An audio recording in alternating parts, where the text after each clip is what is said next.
Next topic है हमारा घूर्णी निर्देश तंत्र में निर्देशांकों का रूपांतरण यानी transformation of coordinates in rotating frames. अब रोटेटिंग फ्रेम्स के एग्जांपल्स आपने देख लिए हैं। जैसे मान लीजिए कोई पत्थर को हमने रस्सी से बांध के घुमाया है, या कोई झूला जो है वो गति कर रहा है, या आपकी रोटेटिंग फ्रेम का एग्जांपल पृथ्वी भी हो सकती है। तो ऐसे कई सारे एग्जांपल है जो कि अपनी अक्ष पर घूमते हैं। वो सारे फ्रेम्स जो है आपके क्या कहलाएंगे, रोटेटिंग फ्रेम। तो जैसा कि आपको मैंने पिछली क्लास में बताया था कि सारे के सारे रोटेटिंग फ्रेम्स जो होते हैं वो नॉन इनर्शियल फ्रेम्स होते हैं।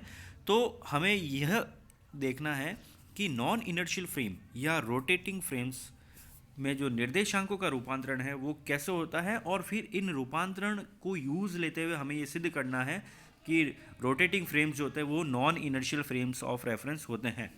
तो इसको शुरू करते हैं इस टॉपिक को। तो हमने एक चित्र वन जो है आपको फिगर वन दिख रहा है। इसमें क्या है कि कोई एक फ्रेम है, मान लीजिए आपकी पृथ्वी है, तो पृथ्वी घूम रही है, तो पृथ्वी किसी एक अक्ष के सापेक्ष घूमेगी। तो उस अक्ष को हमने मान लिया जेड अक्ष है। जेड अक्ष के सापेक्ष आपकी जो पृथ्वी है वह एक्स से वाई डायरेक्शन में घूम रही है। तो जब एक्स से वाई डायरेक्शन में घूमेगी तो मान लीजिए किसी समय टी पर उसकी जो कोणीय विस्थापन की स्थिति होगी तो वो कितनी हो जाएगी, वो एक एक फिक्स्ड फ्रेम जो है एक्स वाई जेड, जो कि हमने एक स्पेस में फिक्स्ड फ्रेम मान लिया है कि ये फिक्स्ड फ्रेम है एक्स वाई जेड, इसके रिस्पेक्ट में पृथ्वी किसी टाइम टी पर थीटा एंगल यानी theta equal to omega t angle से घूम गई है। और घूम किसके सापेक्ष रही है, जेड एक्सिस के सापेक्ष। तो एस और एस प्राइम दो फ्रेम हैं जिसमें एस आपका फिक्स्ड है, रुका हुआ फ्रेम है, इनर्शियल फ्रेम है, और एस डैश जो है या एस प्राइम जो है वो थीटा कोण पर घूम चुका है अभी किसी टाइम टी पर। z equal to z prime क्या शो करता है कि दोनों की अक्ष संपाती है।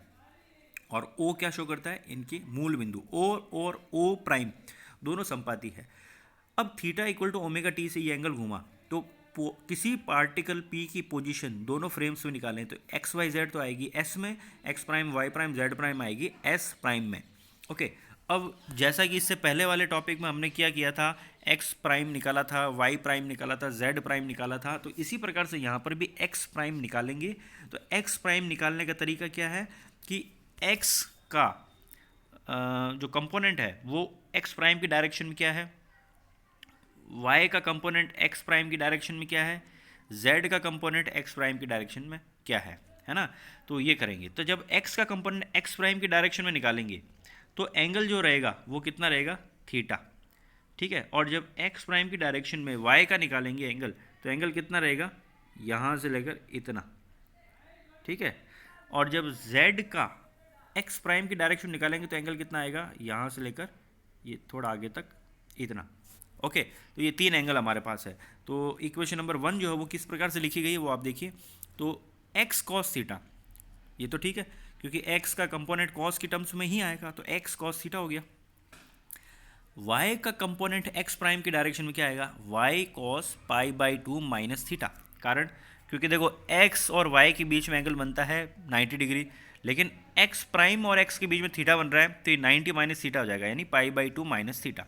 और जेड और एक्स प्राइम क्योंकि 90 डिग्री पर है तो पाई बाई टू आएगा। तो इक्वेशन नंबर वन को हमने सिंप्लीफाई करके लिखा है, x cos theta y cos pi by two minus theta को वाई साइन थीटा हो जाएगा, और z cos pi pi by two cos pi by two zero. तो थीटा की जगह ओमेगा टी लिख दिया, तो इक्वेशन नंबर वन मिल गई।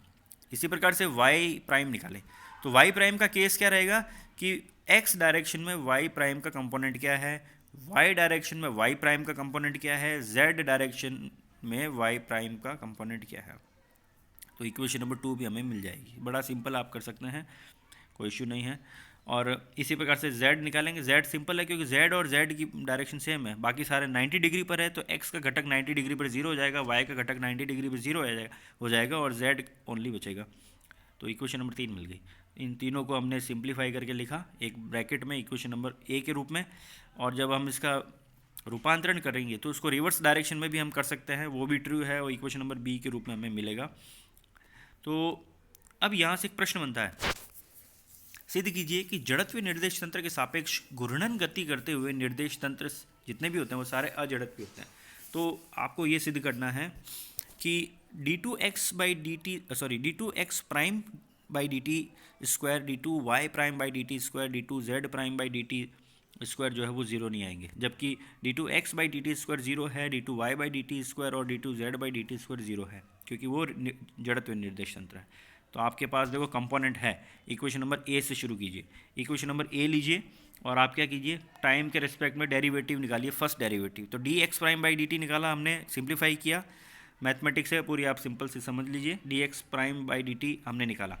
इसी प्रकार से D Y prime D T निकाला, D Z prime D T निकाला, और फिर से क्या किया, इसको एक बार और टी के रिस्पेक्ट में डिफ्रेंशिएट किया, तो d two x prime by D T square निकाला। तो आपको इक्वेशन नंबर ई मिलेगी। अब देखो इसमें मैथमेटिक्स लगी है पूरी, वो मैंने लिख रखा है किस प्रकार से कहाँ कहाँ क्या आ रहा है। जहाँ पर D two x by D T square आ रहा था उसको जीरो रखा है, D two Y by D T square आ रहा है उसको जीरो रखा है, या फिर इक्वेशन नंबर जो आपकी बी सी और डी है इनको भी यूज़ लिया है इन इक्वेशंस में, तो इक्वेशन नंबर ई मिलेगी आपको।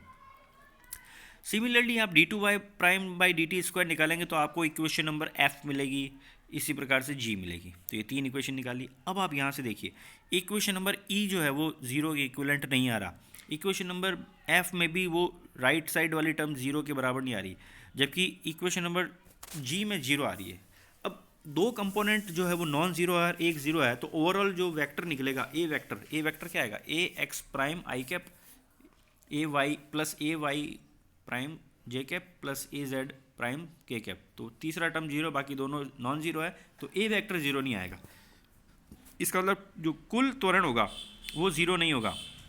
जब कुल त्वरण जीरो नहीं होगा तो हम ये कहेंगे कि जो आपका निर्देश तंत्र है, जो कोणीय एंगल कोणीय वेग से घूम रहा है किसी एंगल थीटा से, तो वो निर्देश तंत्र आपका क्या रहेगा, अजड़त्वीय निर्देश तंत्र रहेगा। तो ये यहाँ से हम इसको सिद्ध कर चुके हैं। ठीक है, अब अगला जो टॉपिक होगा वो हमारा होगा कि घूर्णी निर्देश तंत्र जितने भी होता है, अगर उनकी बात करें तो उनमें एक बड़े लेवल पर हम देखें, अगर कोई बड़े लेवल पर निर्देश तंत्र है और वहाँ गुरुत्वाकर्षण बल प्रभावी है और वस्तु गतिशील अवस्था में है, तो एक कोरियोलिस बल लगता है, जो कि हम नेक्स्ट क्लास में देखेंगे।